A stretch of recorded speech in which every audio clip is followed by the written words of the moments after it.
happy National Take Your Pressure Cooker to Lunch Day. This is a 50-year-old MirroMatic.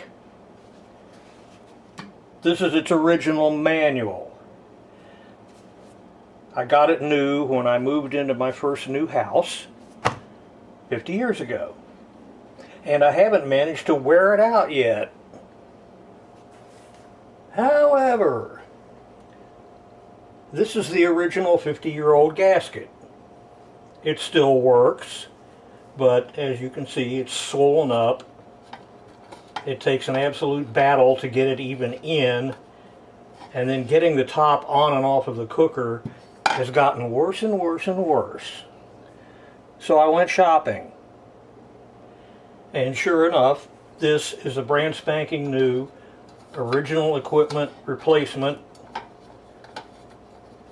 modern gasket for it, and it works better than the day it was new. So if you happen to have a pressure cooker that's slightly out of warranty, I know a place you can get parts for it. I will put a link down in the description. But now to the business at hand. I don't know why, but I've never gotten around to doing beans in the pressure cooker except in making chili. So I think I'm a little past due. I'm going to tackle a batch of Crowders. First things first, as with all dried beans, rinse them, sort, pick out any rocks that might be in there. Now, since I'm cooking just for me, I'm using ½ pound, which would be a half recipe. Now I'll be making them basically the same way that you make them in a normal pot. Same ingredients, with the big difference being that they don't have to cook all day. So I'm starting out with a trinity of celery, an onion, a sweet bell pepper, and of course a clove or two of garlic. Always garlic. And I want to roughly dice all of these.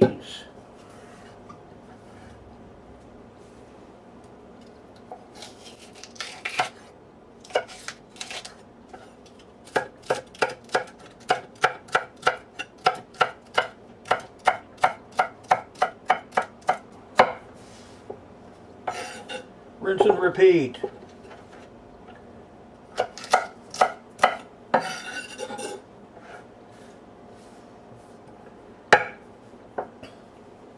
And the same with the pepper.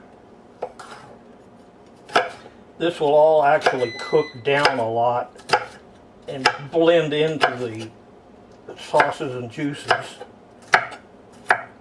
So how you chop it isn't really all that critical.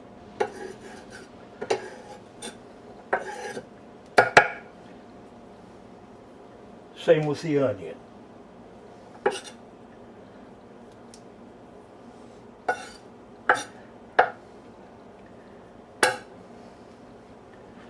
Garlic, same thing, except that it just requires a little miniaturization.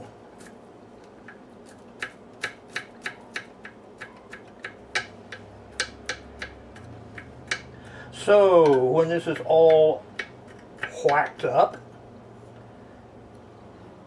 we move over to the pressure cooker.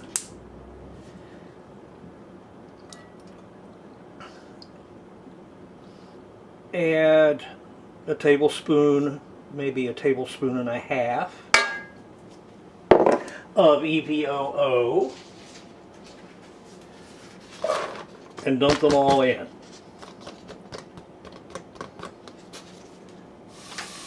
And we will let these sweat and get to know one another for a few minutes until they soften a little.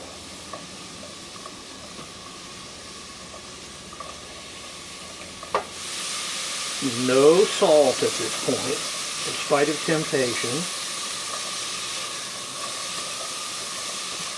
because you don't want salt on the beans while they're cooking, or it will make them tough.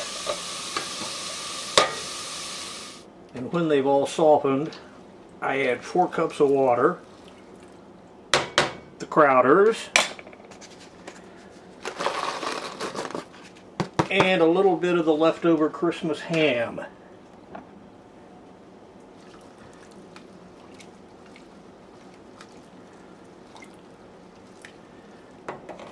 Bring that up to a boil. And just for grins, I'm throwing in the bone from the Christmas ham. Might as well use it up. Now we raise the heat. Seal it up with the shiny new gasket.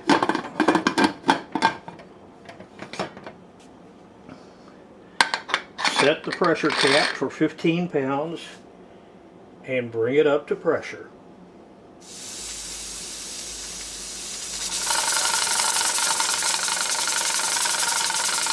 And when the control jiggles telling you it's up to 15 pounds of pressure, dial the heat down just enough to make it jiggle 2 or 3 times every minute.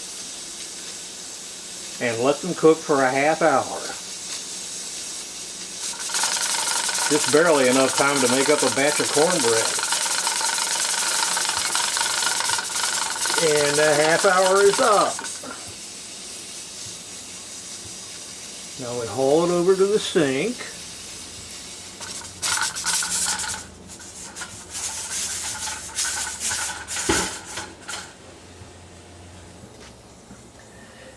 And cool it down.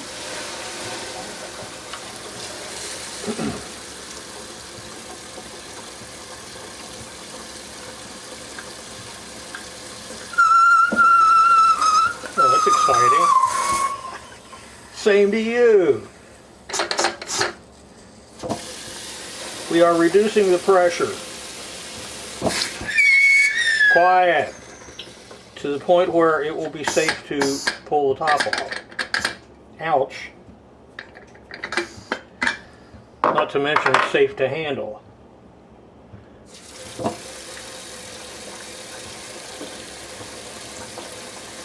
And we'll see what's inside. Now the time was based on some general information I had. And you should always read the manual for your own cooker because they all vary. And this may or may not be enough to finish them. We shall see. Certainly looks good.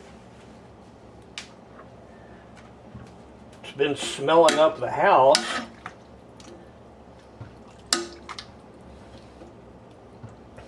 In spite of the fact that I have all the windows open because it's 77 degrees out there. I'd call those done. I'll take it back to the stove, do some seasoning and adjusting after a taste test. Yes, they're actually done, and in fact, I think I could have gotten away with 20 minutes. Instead of the 2.5 to 3 hours it normally takes. Not bad. They need a touch of salt. Not much, because there's a fair amount in the ham. Just a pinch. And just a splash of cayenne. Just because. And it's time to serve these up. Now I like to serve them over a little rice. They are equally good with or without. Ladle them in as much as you want. This is all fair game.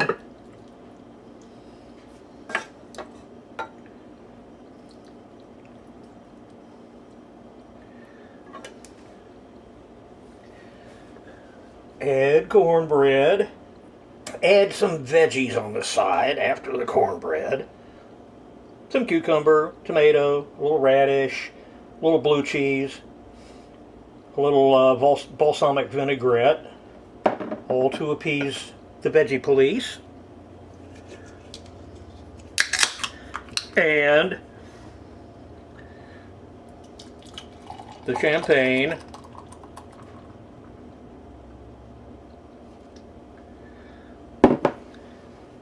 served in a Coors mug that's as old as the pressure cooker. And then, as always, do excuse me, I have piggery to commit. These are every bit as good as if I had been cooking them all day. And I actually think they're slightly overdone. I think I could cut that back to 20 minutes and they'd be exactly right.